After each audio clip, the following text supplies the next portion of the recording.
నమస్తే బ్రో. నమస్తే నమస్తే హాయ్ అన్న. ఇప్పుడు మీరు టాలీవుడ్ లో ఏ హీరో అంటే ఇష్టం మీకు? నా ఫేవరెట్ మహేష్ బాబు, తర్వాత ఎన్టీఆర్ కూడా బాగా ఇష్టం. ఓకే. ఎందుకంటే నేను ఖమ్మం అంటే ఎన్టీఆర్, ఎన్టీఆర్ అంటే ఖమ్మం. ఓకే బ్రో, ఇప్పుడు మనకు ఎన్టీఆర్ రాజమౌళి గారితో మహేష్ బాబు గారు చేస్తున్నారు. సో చాలా టైం పట్టుద్ది. సో ఇప్పుడు దగ్గర ఉన్నది దేవరా ఒకటే. సో ఎలా ఉండబోతుంది అనుకుంటున్నారు? మరి దేవరా మీద ఎక్స్పెక్టేషన్స్ ఎలా ఉన్నాయి మీకు? యాక్చువల్గా గ్లిమ్స్ చూశాక నాకు బాగా హైప్ వచ్చింది. ఎందుకంటే ఎలా ఉంటుంది, అంత ఇంట్రెస్టింగ్గా ఉంది. ఎందుకంటే కొరటాల శివ కూడా ఆ జానర్లో ఎప్పుడూ తీయలేదు. అవుట్ అండ్ అవుట్ యాక్షన్ ఫిల్మ్గా ఉంది చూస్తుంటే. కాబట్టి చాలా ఇంట్రెస్టింగ్గా ఉంది మూవీ కూడా. ఎన్టీఆర్ లుక్స్ కూడా డిఫరెంట్గా ఉన్నాయి. అందులోనూ ఎన్టీఆర్ జాన్వీ కపూర్ కాంబినేషన్ కూడా హిట్ అయ్యేలా ఉంది. అటువైపు ఇదివరకు సీనియర్ ఎన్టీఆర్ శ్రీదేవి ఎలాగో ఇప్పుడు ఈ జనరేషన్కి ఎన్టీఆర్ జాన్వీ కపూర్ అలాగా.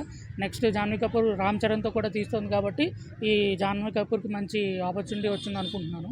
ఎన్టీఆర్ డ్యాన్స్ కూడా ఈ సినిమాలో ఇంకా ఎక్కువ ఉంటుందని నేను విన్నాను. అందులోనూ Anirudh first combination with NTR, Koratala Shiva song కూడా చాలా హిట్ అయింది. ఇంకా ముందు సాంగ్స్ ఇంకా చాలా హిట్ అవుతాయని చూస్తున్నాను నేను. ఓకే, బీజిఎమ్స్ అవన్నీ ఎలా అనిపించాయి మరి దేవర? ఇంకా అనిరుద్ధ్ అంటే బీజిఎమ్స్ అంటే అనిరుద్ధ్. అందులోనూ ఎన్టీఆర్కి బీజిఎం ఇవ్వాలంటే ఓ రేంజ్లో ఇవ్వాలి.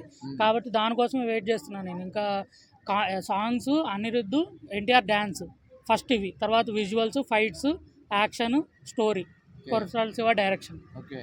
సో మూవీ కోసం ఈగల్గా అంటే ప్రీపోండ్ అయింది కదా మరి దేవరా. సో మీకు ఎలా అనిపించింది మరి?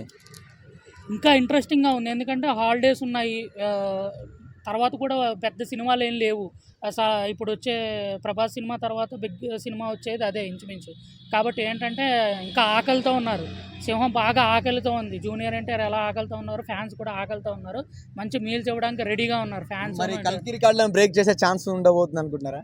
నాకు తెలిసి బెనిఫిట్ షోకే అయిపోతాయి. ఫస్ట్ డే సెకండ్ డే అక్కర్లే, బెనిఫిట్ షోకే అయిపోతాయి.